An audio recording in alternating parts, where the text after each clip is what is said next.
తనకి సుబ్బు అంటే ద్వేషం పగ లేవని అందరినీ నమ్మించి ఈ హత్య ఎందుకు చేసి ఉండకూడదని అడుగుతున్నాను. యువర్ ఆనర్, నిజంగా విరాట్లో అంత పగ ద్వేషం ఉంటే 3 నెలల కాలం ఆగడు, వెంటనే ప్రతీకారం తీర్చుకునేవాడు. పైగా అన్నిటికన్నా ముఖ్యంగా ఇక్కడ గమనించాల్సిన విషయం ఏంటంటే, సుబ్బుతో స్నేహం నటించి అతన్ని ఎక్కడికో తీసుకెళ్లి గుట్టు చప్పుడు కాకుండా చంపేసి ఏ సాక్ష్యాన్ని లేకుండా విరాట్ చేతులు దులుపుకోవచ్చు. కానీ అలా చెయ్యలేదే. Please note this point your honour.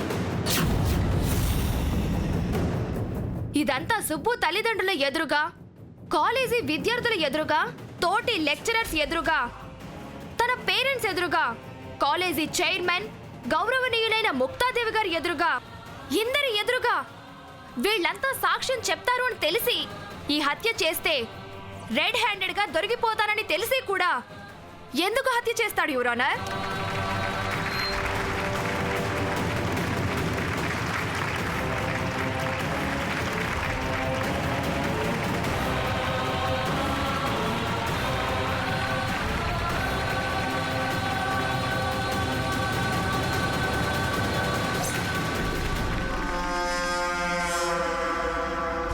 Your honour, గౌరవనీయులైన డిఫెన్స్ లాయర్ భారతీదేవి గారు అద్భుతమైన వాక్చాతుర్యంతో కోర్టు హాల్లో చప్పట్లు మారుమోగేలా చేశారు.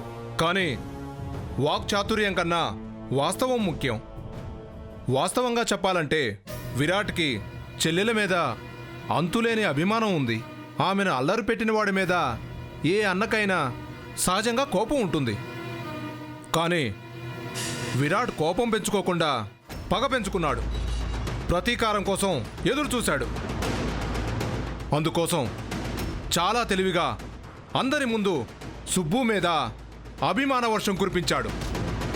అతను సుబ్బును హత్య చేశాడంటే ఎవరూ నమ్మలేని విధంగా తన వ్యక్తిత్వాన్ని ఉన్నతంగా చిత్రీకరించుకున్నాడు. అవకాశం రాగానే హత్య చేశాడు.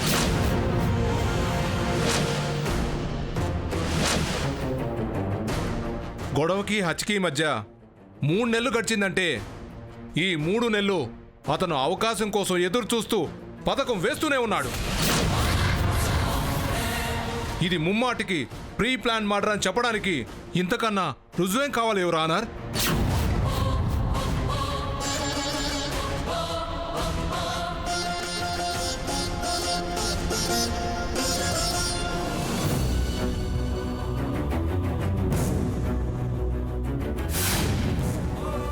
ఇటువంటి కిరాతకుడికి బెయిలు మంజూరు చేయడం వల్ల అతనికి వ్యతిరేకంగా సాక్ష్యం చెప్పిన వాళ్ళను కూడా బతకనివ్వడం. కాబట్టి ఎట్టి పరిస్థితుల్లోనూ విరాట్కు బెయిల్ శాంక్షన్ చేయరాదని కోర్టు వారు భావించాలి.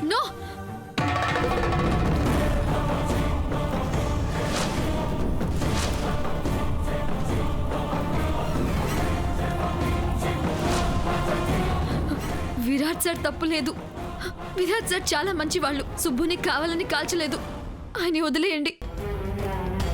విరాట్ సార్ మీకేం కాదు సార్. మిమ్మల్ని నేను సేవ్ చేస్తాను. Order order. ఆగు మమ్మీ ప్లీజ్.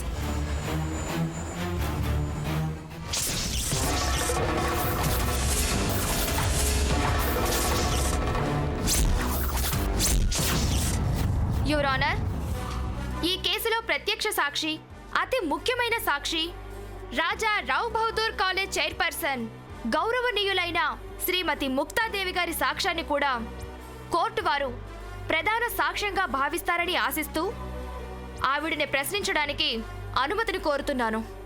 ప్రొసీడ్.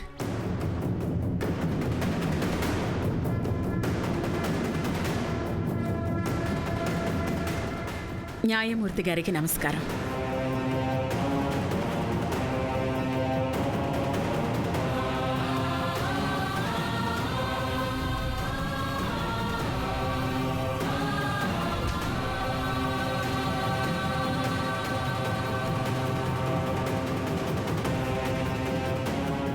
జీవితంలో మొదటిసారి నేను కోర్టు బోనెక్కాను.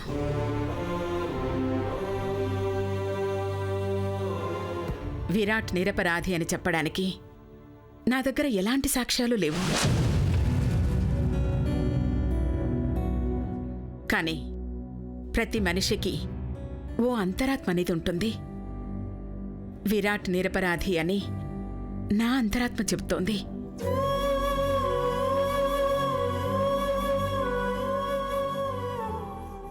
మనుషుల సాక్ష్యాలు తప్ప కోర్టులో మరేదీ పరిగణలోకి తీసుకోరని నాకు తెలుసు. అయినా సరే నాకు తెలిసింది చెప్పాలనుకుంటున్నాను.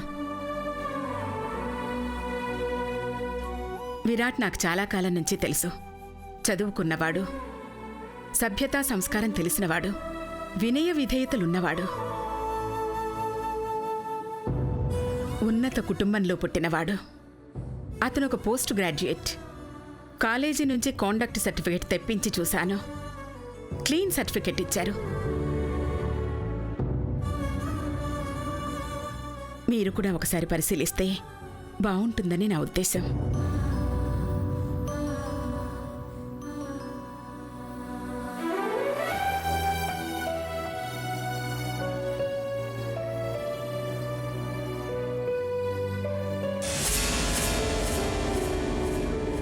కాలేజీలో అతను ర్యాంకు తెచ్చుకున్నాడు. ఆటల్లోనూ అన్నిట్లోనూ ముందున్నాడు. గొడవలకి దూరంగా ఉన్నాడు. అనాథల కోసం, తుఫాను బాధితుల కోసం తోటి విద్యార్థులతో కలిసి సాయం చేశాడు. అలాంటివాడు మా కాలేజీలో లెక్చరర్గా చేరడం, పని చేయడం మేమంతా సంతోషంగా ఫీల్ అయ్యాం.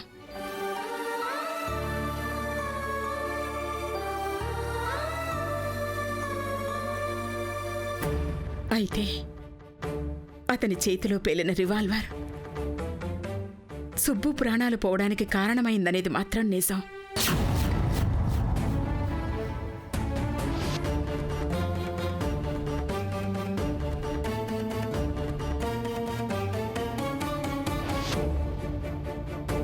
కానీ అది పగతోనో పథకం ప్రకారమో చేశాడని ఒకరిద్దరు తప్ప మేమెవ్వరం భావించడం లేదు.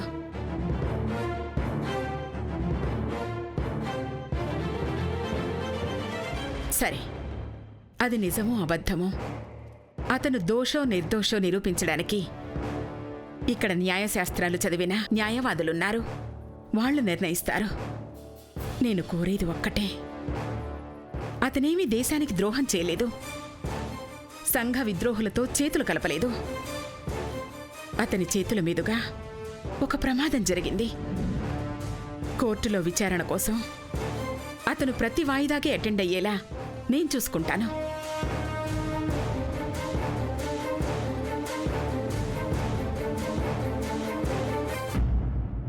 అతని తండ్రి గుండె జబ్బుతో బాధపడుతున్నాడు.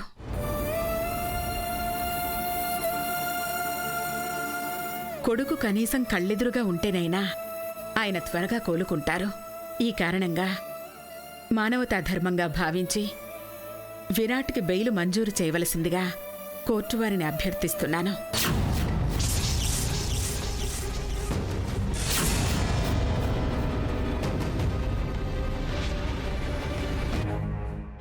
బెయిలు కోసం కావలసిన షరతులను అంగీకరిస్తూ నేను వ్యక్తిగత పూచీకత్తు ఇవ్వడానికి సిద్ధంగా ఉన్నాను.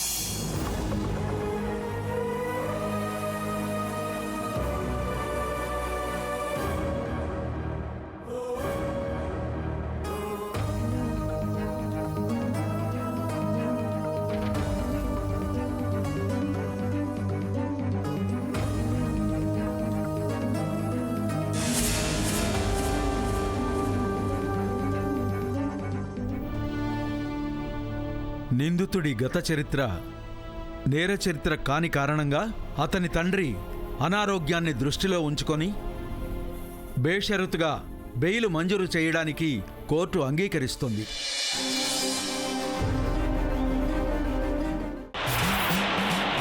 హర హర మహాదేవ శంభో శంకర, హర హర మహాదేవ శంభో శంకర. పదరే వాళ్ళలో కలిసిపోదాం.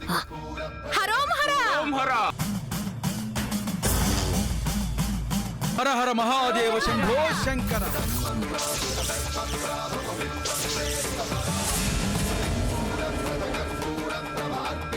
శంకర